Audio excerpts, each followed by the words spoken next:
South and North. I was ready to fight. I'm telling you, man. Catching the people from New York when they first come down, like, cause they say wow, whatever comes to their mind. They did not care. Yeah, and I was ready, man. So much confidence too, and just everything that we do is wrong. And they were comfortable in conflict a lot more than I was. I was looking for peace, and if there wasn't peace, I assumed it was war. Welcome to the All Blends Perfectly podcast. Keith, Ryan, Harrison, Coalition Properties, and friends talking about the intersection between lifestyle, real estate, culture, art, and everything in between because it all blends perfectly.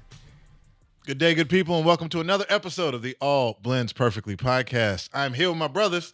We back. Mr. Ryan Butler. What's up?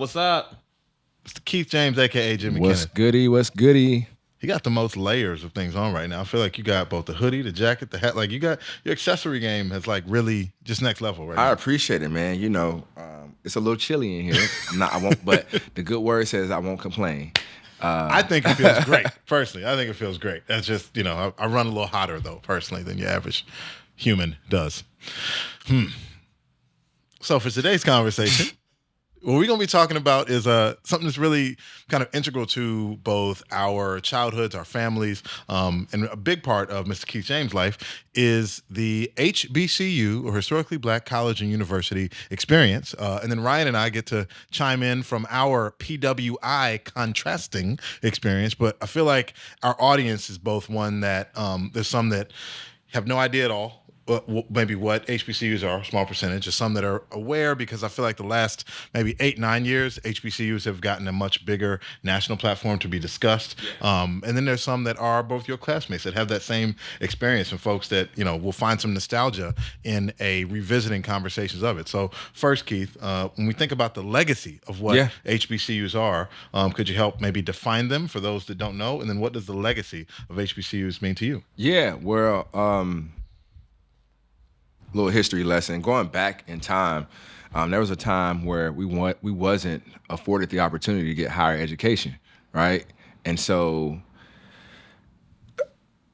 moving as a unit, we came together and basically formed historical black colleges so we can get that higher education that we deserved. And so, I think that right there in itself says a lot about that experience and how that was created, right? When I look at my HBCU, Tuskegee University, it has a significant impact on the HBCU world. Booker T. Washington went and got the blueprint from Hampton University. I know you always hear me say, if it wasn't for Hampton, that would be no Tuskegee. But he really went and got the blueprint and set out on this path to be able to bring everything that he learned from Hampton to Tuskegee University. And by doing that, it created a sense of cultural connection. Right? It created a sense of a supportive environment so people like us can come together and get that higher education, and also award the opportunity. When I say that supportive education, the supportive environment, everybody in this environment looks alike, from the mentorship down to the students and the professors. And that's just super important to have that sense of support system in that type of environment. Love it, man. So does that make Hampton the real HU? I think it does. I think fighting words. Them fighting words. I think it does. I don't know. I got no parts in it. Now, Ryan, can you explain, maybe if there are some of our guests that don't know what you are referencing when you say the real HU, who are you talking about in comparison Well, to Hampton? I will explain it as best as one can from a outside. You've been in DC long enough. I know.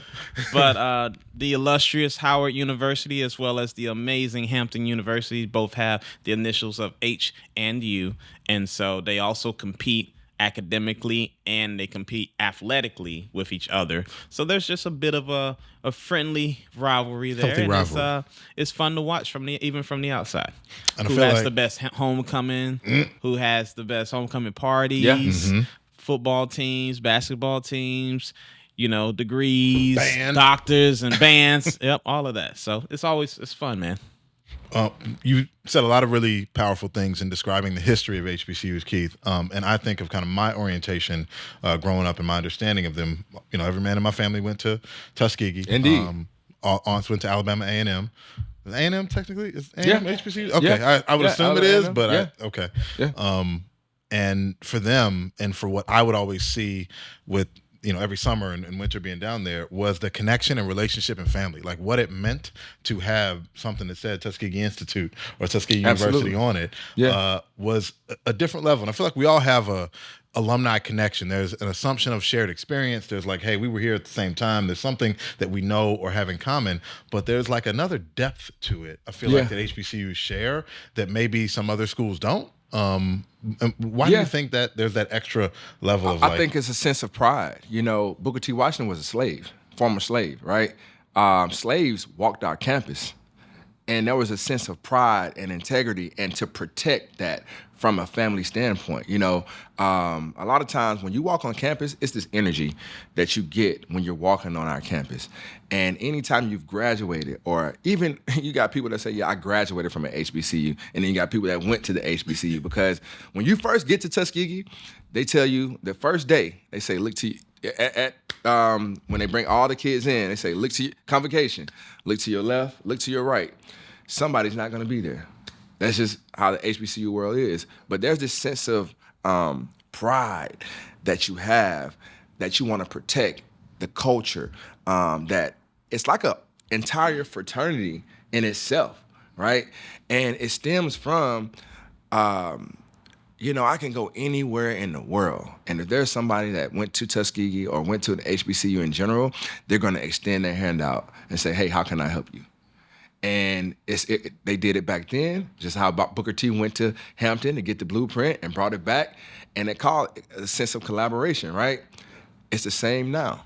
It's the same thing we're doing now. We look out for each other, and it's just a beautiful thing, man. I love it. Cultural empowerment, I think, is another really important tool of HBCUs, like both documenting and being a part of the transcendence of Black people in America, right, is what HBCUs were integral in. Yeah. But then for today, like in 2023 and beyond, why are they still important for, the culture and cultural empowerment? And is that like a discussion that you're having with folks too? Absolutely. Diversity is super important. Diverse leadership and role models. You get to see somebody that look like you in these positions. You got a bunch of CEOs. Most of the Black CEOs that are out here in America in today's time went to HBCU. So, one thing about being a CEO in this world that went to HBCU, they have a lot of programs around being able to each one teach one, bring people up along with you. So that mentorship is super important. And just being frank, going to a PWI, what I've heard from my peers is that you're just a number. Quite frankly, you're just a number. And you don't have that same sense of mentorship that you would have in itself at an HBCU. For example, I'll never forget my first interview. My first corporate job interview, right? At that time, I haven't crossed Alpha yet, but I had a mentor who was an Alpha. I'm in this interview. He walks into the interview. He tells the person, he's the liaison between the corporate company and Tuskegee, right? So he works at the university. He walks into this interview. He says, you don't need to interview him anymore. He's the best person for the job. Interview over. Done. It's a wrap. Put me on. 2 weeks later, I had an offer letter in my inbox for that particular job. And stuff like that just doesn't happen in our world every day, right? In our world every day. And something like that, which started out, that was my first job, which led me to do what I'm doing today. Yeah, it's all connected. It all blends perfectly. Now, you said something I want to bring to Ryan, because he and I can speak to the Black student at a PWI experience. That's what we both had going to Georgetown University. You used the term mentorship. And from the outside looking in, I would see or assume that some of the extra structures, rules, traditions that exist at HBCUs created a bit smaller of a, like less margin for error, less room. Like it felt like there were more restrictive rules at HBCUs, and I can't speak for all, but just the ones I knew, compared to a place like Georgetown where we went. And while I don't think there would be that same level of like I mean, hand holding. I'm not trying to demean, but like more direct oversight, hand holding. That's the truth. We got that hand holding. You got a little bit more. We got way more hand holding, and there were positive benefits from it. The question Absolutely. to Ryan is, when you compare that to, maybe what we had solid Black alumni. I feel like the Black alumni stuff has really grown and expanded since we've left. How do you think the support, being a Black student at a PWI, was in terms of preparing you for the world or supporting you in what you wanted to do in your career beyond? That's a good question. I think there's just multiple experiences in the university. So it wasn't just a Black experience. It was an experience that kind of crossed different types of people, even though I would lean on, Black peers, Black faculty, like for the more intimate conversations or things you're really trying to understand. Financial aid. We were trying to figure out. Well, I'd never figured that one out. But I level student loans, so I figured it out. But the nuances of life, and also, I felt like in some ways I was already in the real world because I had to have interaction with so many different type of people who some looked like me and some didn't look like me, and some people who look like me. When you really find out there's levels to the economic shit, if you will, of how this works. I didn't understand that because when you come in, I'm just they like me and the people over there like there. Nope, you got people of all different economic statuses that come in, and you don't. There's nuances even in that. So it was really that was like one of the things that took me a little bit of time to learn, even culturally, like within the diaspora. Understanding people from New York. Man, South and North. I was ready to fight. I'm telling you, man. Catching the people from New York when they first come down, like, because they say wow, whatever comes to their mind. They did not care. Yeah, and they did. I mean, I was ready, man. So much confidence too, and just that everything that we do is wrong. And they were comfortable in conflict a lot more than I was. I was looking for peace, and if there wasn't peace, I assumed there was war. Yeah, but they were like just comfortable and like it's just part of their like life, So like even learning that type of thing is different. I'm sure you're gonna have that too. You got people that might have came down from New York to Tuskegee and stuff like that. Yeah, so absolutely. It's just a little bit different on there. Yeah, I think you mentioned a lot of great things. There's that cross-cultural communication, which I think was a benefit that helped me at a PWI kind of expand both my mind horizon and perspective to a lot of different things. I know that still happened at a place like Tuskegee because we're going to have folks from all different parts of even rural Alabama going to a university, which in itself is a mixing pot of people from different socioeconomic experiences, different like regional experiences. But what I do think the PWI experience from a mentorship and preparation for the real world taught me was, I won't say a colder shoulder, but with less direct kind of structure and support around exactly what I should do next, and people like really looking out for me and putting me on. It kind of forced you to find a path on your own a little bit more, which maybe encouraged a little bit more of my entrepreneurial spirit. Like, I feel like if I was more pre-professional, the direct support and mentorship saying like do steps 1, 2, 3, 4, and I'm not going to let you deviate. Right. Because in a way, I think the HBCU experience and what it is really great at is ensuring that the people that come through the system are supported and have lots of resources around them, because there's a lot more. I feel like the value of that HBCU grad's actual degree, right, to everybody around him is like, the whole village is going to make sure that you get through somehow and others. And I did feel that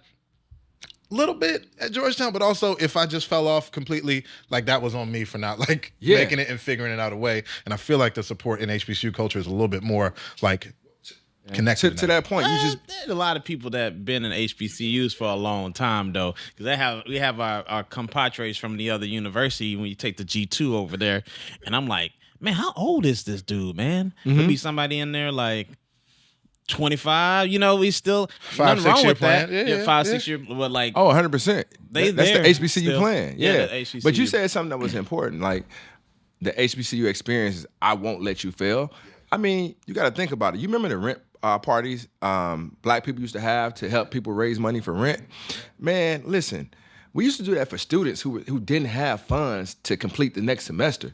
Like that's the type of village we're talking about. Growing up Black in America, that's really where at HBCU. And let me be transparent. Like at first, I did not want to go to Tuskegee.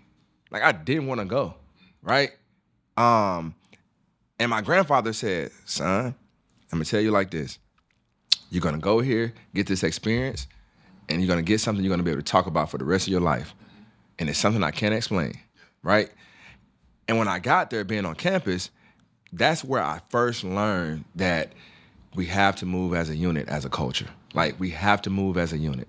Like we have to look out for each other.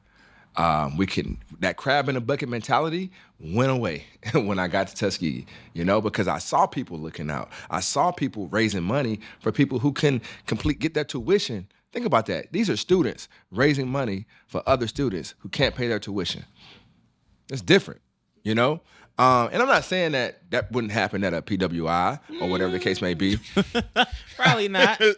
But you don't even know. But to be honest with you, because there'll be layers of shame maybe ain't the right word, but I'd be kind of embarrassed, because there were some people, like you said, the levels of wealth that you were exposed to, there was kind of rich, there was wealthy, and then there was royalty, descendant of royalty type people that I interact with. I'm like, I want to just hang out with this person and get to know them and be like someone that they accept. Right. If I'm the kid that actually needs to reach out and ask for help publicly in that way.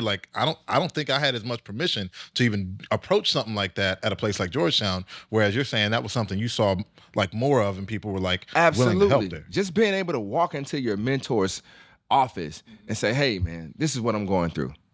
Can we have a session real quick?" At the age of 18, 19, 20, you know what I mean? Being able to do that level of vulnerability that it's so many stories I have. I never forget, one of my mentors showed me his bank account. He was in corporate America for a while, retired. He became the liaison. I talked about him earlier. He became the liaison between the corporate companies. Shout out to Grover Dixon. He said, "Son, look at my bank account. It was a lot of money. I never seen that much money at one time in my life." And he said, "I believe you can do this and more." When I cut my hair, I didn't want to cut it. He said, "You need to cut your hair. You want to." Specifically, you're saying from when you had locks to when you cut them off. Yeah. And I don't think that was the best decision, but even just that mentorship and father figure, that I had, anything I needed, he was there for me. And so just having that on campus, having that support system, being able to have, and that's one person, but I can name some, Dr. Jackson. We had so many people that you can just walk into their room and just, this is what I'm going through. From a personal standpoint, this is what's going on at home. You know what I mean? This is what's going on in my family. That level of confidence and them really coming in and being the person that will help and extend a hand, man, that was very important because it can get lonely in college, man. Yeah, it's a new community, a new space, new circle, and you got different expectations that you're supposed to navigate on your own.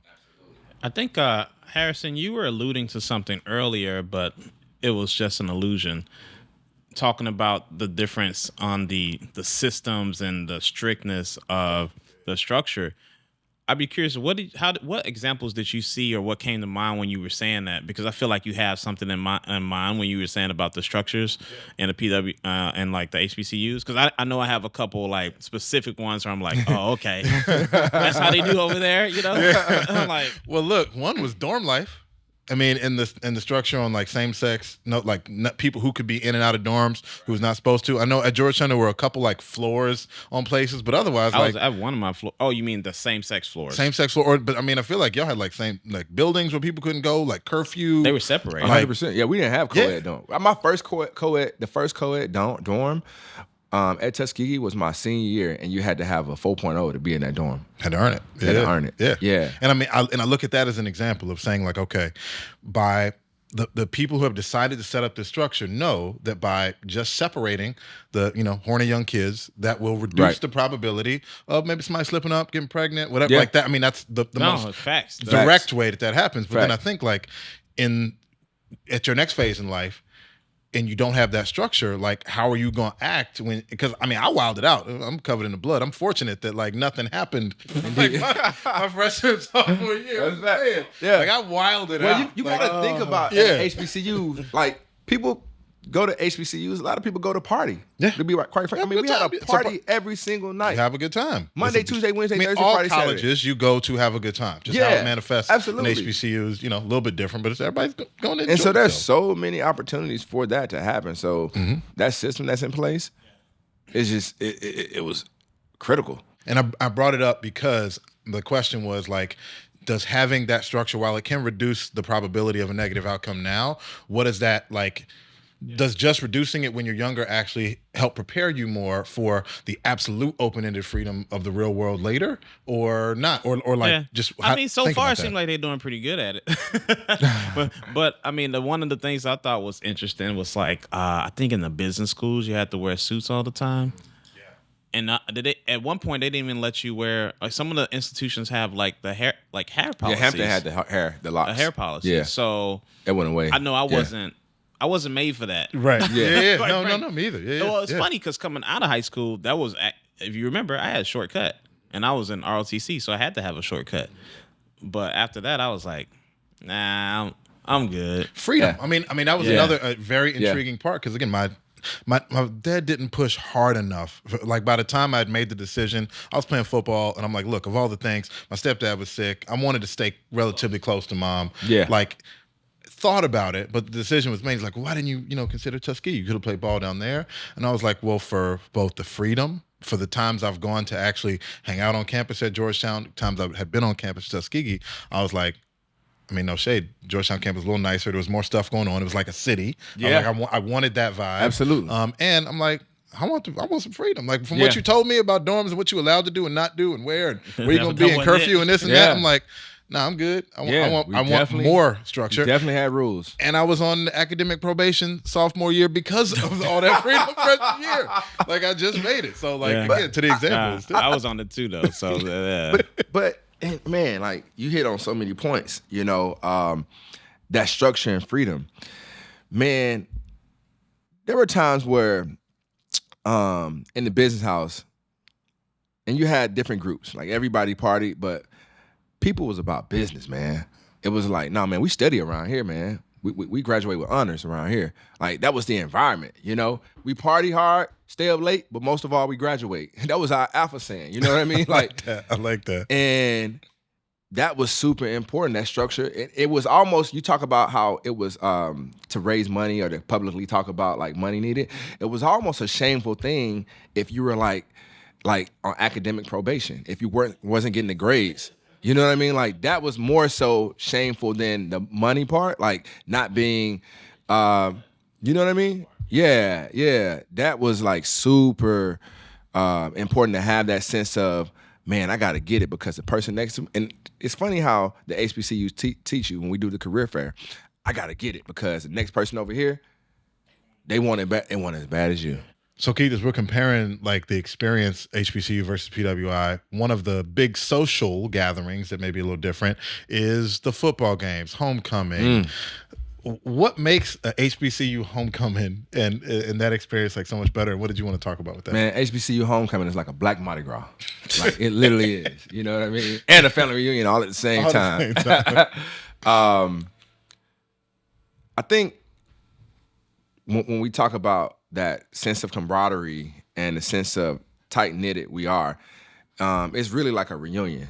And everybody that's, graduated from the school coming back to congregate and fellowship and to congratulate each other on what they're doing in life and how successful they're being. And, to just make sure that they're good. It's a lot of times on the catch-up, on a campus at homecoming, it's just making sure that we are still in tune with what we set out to do that first day on the yard. That's a lot of the conversations around HBCUs. And we're happy, man. And from a sense of like events and things of that nature, like homecoming don't start on Saturday. You know what I mean? Like I know the game is on Saturday, but homecoming start on that Sunday night.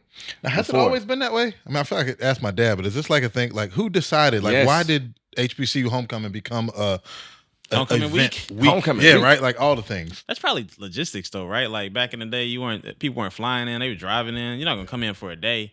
You fly, you drive in like 16 hours to get there because we didn't have the infrastructure like that crazy. Now wait, speaking of infrastructure, my question is, when everybody comes back, how much of the homecoming activities are university driven, and is there a goal? Because Georgetown, strategic, man. All the homecoming stuff is about the money, about fundraising, about advancement. Is that the same vibe? No, it's not. Is that why y'all keep talking about y'all got the money, man? All HBCUs are not created equal, first of all. Yeah. But you got to think, and that's a good point too, that I definitely want to talk about the business side versus that social, let me help you side. But I think what HBCUs have done is created as many opportunities as possible that the college students can engage with successful college grads, whatever that looks like from the fraternity standpoint, from the social clubs standpoint on campus. So that's why homecoming starts. It's a homecoming week, right? And that's why everybody are doing events, alumni events and student alumni events. Corporate events, to where if you work in this corporate company and you're intern with this, you come back and you can recruit and you can, maybe bring some more people in. So it's all about helping the college kids, more so less than raising money. Gotcha. So it's still a benefit in giving back, but not always with cutting the check as much as like giving back, as it sounds like you were charged to do, right? Like 100%. I mean, from the time you came on, from the time you left, you're like, when you leave, you got to come back. Oh, it's my duty. It's my duty. That's not even a question. You know what's interesting? The thing, kind of listening to you over this period of time, one of the biggest differences, I think, not from like a tactical or like systems piece, but the HBCUs, and this is just interaction across the board, because obviously we all got friends in there. Yeah, it's the instilling of confidence into the student. Oh man, I feel like that's the biggest thing. Yeah, it's like instilling confidence in the student, because I don't think I don't think our university was about instilling confidence in and of itself. It was like, get through, make it through, you're gonna be all right. Like, you make it through, you're gonna be all right. I feel like that's how I feel like the vibe was, that like, if you made it here, you're gonna be all right in the world.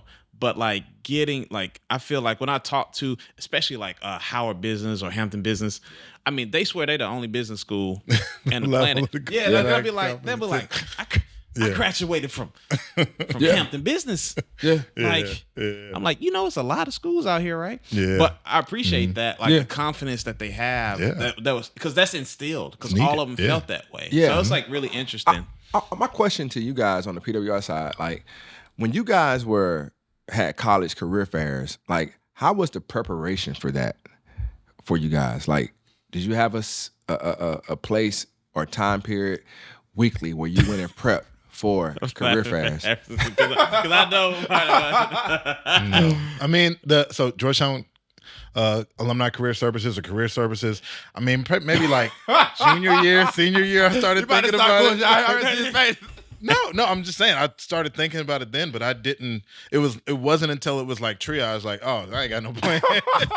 That's where I was going with it. Like, that boy looked up. He said. So the reason I asked that question is like, you're talking about the confidence. It was different for me, but Sure, yours. Like, you probably, was it outside of Georgetown, or was it like when you said it was no, different with the for you? institution, like they helped you with your resume, right? They helped you with. Oh, you sought that out though. Yeah, that's what I'm. That's what I'm saying. Okay. We are who we are, right? Yeah, we are who we are. I was gonna get through, man. I was having a good time trying to get through, bro. When the house got set on fire, that's when he ran out. Like, yo, I need a resume. House on fire, burning down. My mom was like, "What you gonna do to Dr. Dyson? Can I work for you, Dr. Larry Dyson? No job. Guess I'll give him a real estate license. Waiting tables. I'm DJing. I'm out here today. I ain't getting it. You made it though. Yeah. I mean, I was set up pretty good. Like I had offers from consulting firms. Yeah. I had offers from other companies. Yeah. But even before I graduated, so like I thought I was good. Unfortunately, we went into the Great Recession, so nobody, like, I wasn't good anymore. Yeah. I can't speak for everybody, but I definitely wasn't good. Right. But yeah, I mean, I went there. I did the interview services and everything, and even like, people would interview you and be like, at this firm, here the type of questions they're gonna ask you, and here's how you should think about responding, because they're expecting a certain type of answer. Yeah. Because even when you start going through the interview process, I would go through, like, some places didn't hire me, and I'm like, why wouldn't they hire me? I would look and say, that's interesting. Like, they hired this person, but not this person. Like, what was and not me? What was the real difference? Because I know that person, and I don't necessarily see a difference in and of itself. Like, so there was some nuance that they were attracted to on, how that visually looked out. So that whole package. And I do want to go back to something you both said earlier, talking about the confidence that your institution instills in you, and how I think at HBCUs it's a very much repeated, stated mantra. You hear it from all around, and it's like, no, we are going to have confidence in who we are and giving back. And at Georgetown, the phrase "cura personalis," right, care for the whole person, was something that resonated a little bit more with me, but also that's a little bit more abstract. Like, I feel like when the PWI conversation, and especially like elite PWI conversation, is not just about the right next steps to set you up on your career, and I'm not saying the HBCU conversation is one of survival. Harrison did air quotes. Oh, sorry. With the elite, please. Elite. Elite is a state, it's a different one. When we went to Georgetown, that's the one weird part though. I feel like even Georgetown, like, I was always keenly aware that, like, it wasn't Harvard. It wasn't Yale.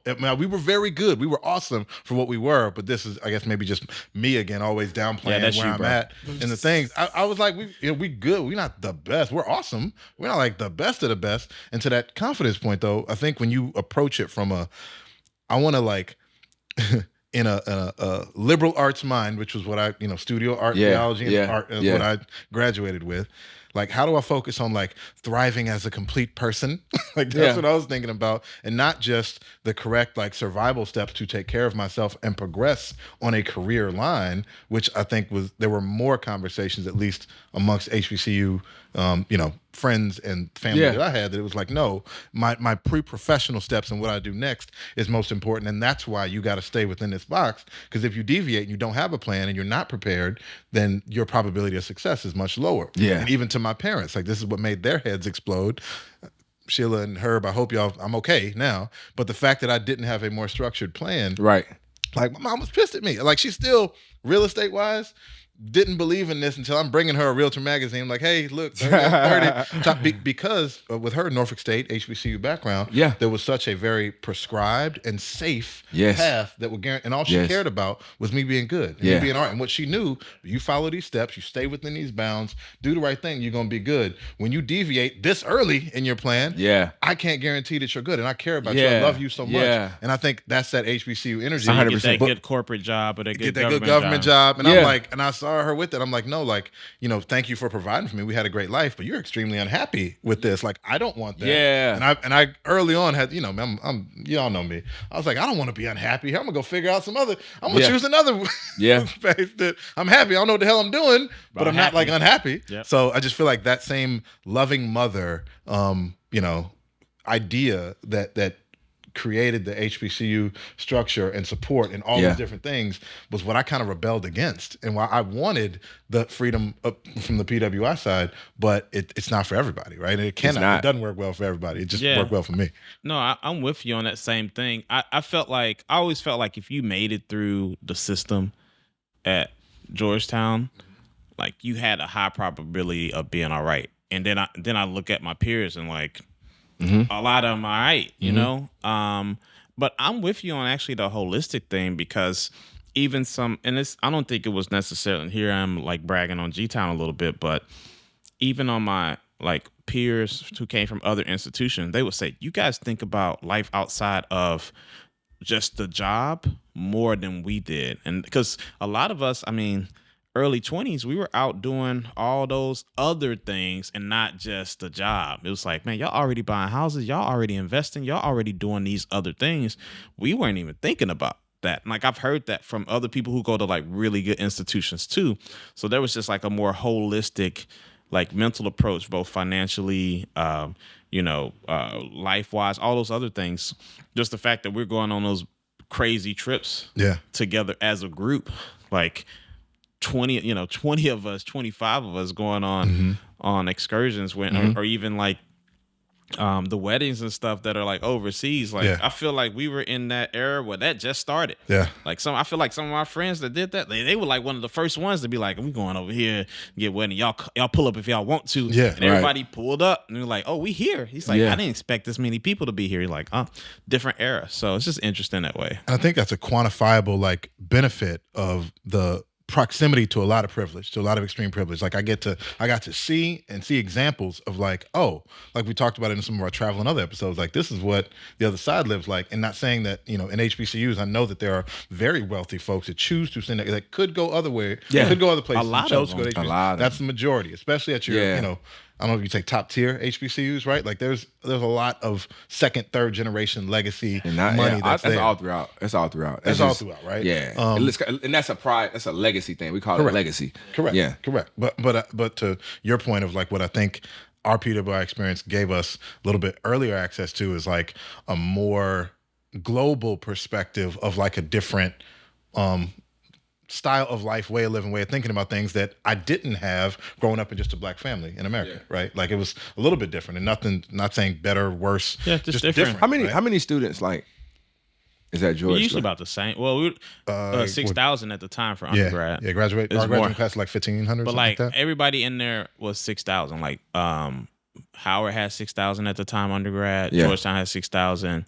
GW had like 10 or 11,000. American had about 6,000, and then Catholic had 3,000. I happened to look all of those up at the time, so I just remember that. From an outside looking in, from that type of PWI experience, that's a unique experience versus like Ohio State. Or Michigan. Or Georgia. That's like 10X. Lindsay with the Georgia. It's That's 10X. You know what I mean? 60,000 people. Yeah. And so that's kind of like the similarities we have at Tuskegee. I mean, it's 3,000 people on campus. More intimate. Again, more intimate. Yeah, it was definitely a more intimate experience. You know what I mean? Somebody gone, like you notice, like yeah, 100%. You look or around somebody knew, like you knew, and you go, yeah. Like versus not seeing the person again. Like you literally can go on campus on Ohio State and never see the same person again.